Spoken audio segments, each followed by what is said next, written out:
한 주간 발생한 뉴스를 재정리해보는 시간입니다.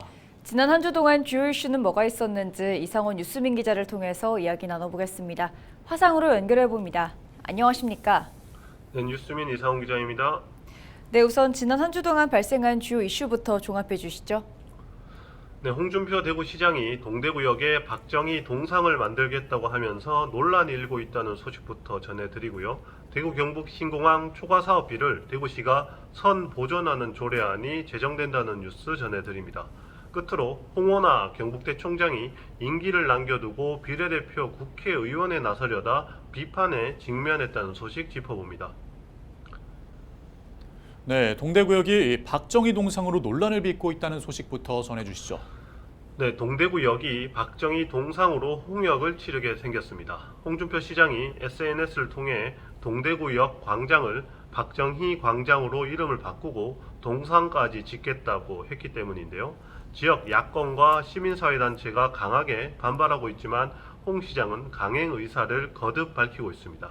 지난 1일 홍 시장은 SNS를 통해 처음 대구를 대표하는 박정희 전 대통령 업적을 기리는 사업을 할 때가 되었다면서 동상 건립 등의 의견을 밝혔습니다. 5일에도 기자들과 만나서 시장 당선 이래로 쭉 생각하던 일이라면서 서울 광화문에 설치된 이순신 장군 동상보다 조금 작은 크기로 동상을 만들겠다며 구체적 계획까지 밝혔습니다. 대구시는 관련 조례 제정도 검토 중인 것으로 알려졌습니다. 네, 반발하는 목소리가 적지 않은 것 같던데요. 네, 더불어민주당 대구시당뿐 아니라 지역 시민사회단체에서도 일제히 반대하는 입장을 냈습니다.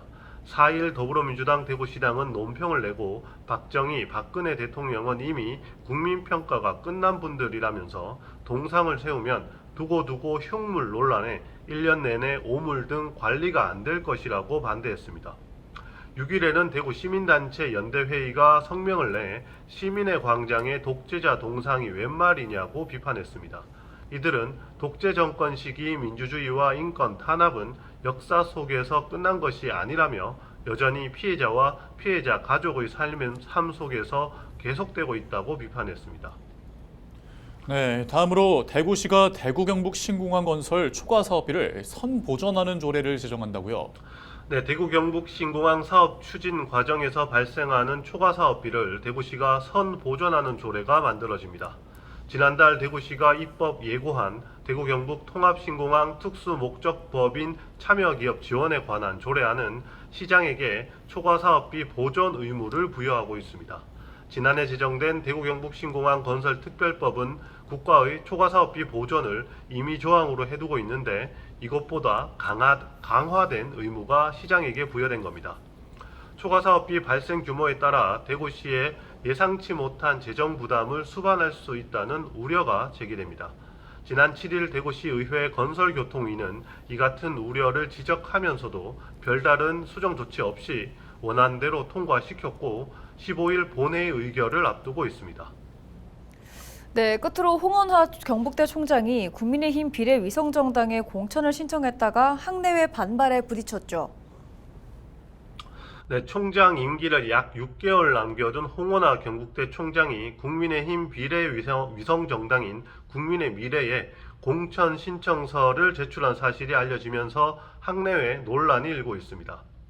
홍 총장은 6일 자신의 비례대표 국회의원 후보 신청 사실이 알려지고 학내에 논란이 일자 7일 사과문을 발표하고 철회 사실을 밝혔지만 총장 사퇴를 요구하는 목소리가 이어지고 있습니다. 7일 낮엔 일부 학생과 교수 등이 대학 본부 앞에서 홍 총장의 사퇴를 요구하는 기자회견을 열었고 경북대 교수회도 성명을 내고 홍 총장을 신뢰할 수 없다면서 사퇴를 촉구하고 나섰습니다. 홍 총장의 의대 정원 확대 추진에 반발했던 의대에선 학장단이 일괄 사퇴 성명서를 발표하면서 진통이 이어지고 있습니다. 네, 오늘 주간 이슈 점검 여기까지 듣겠습니다. 이상원 뉴스민 기자였습니다. 고맙습니다. 네, 감사합니다.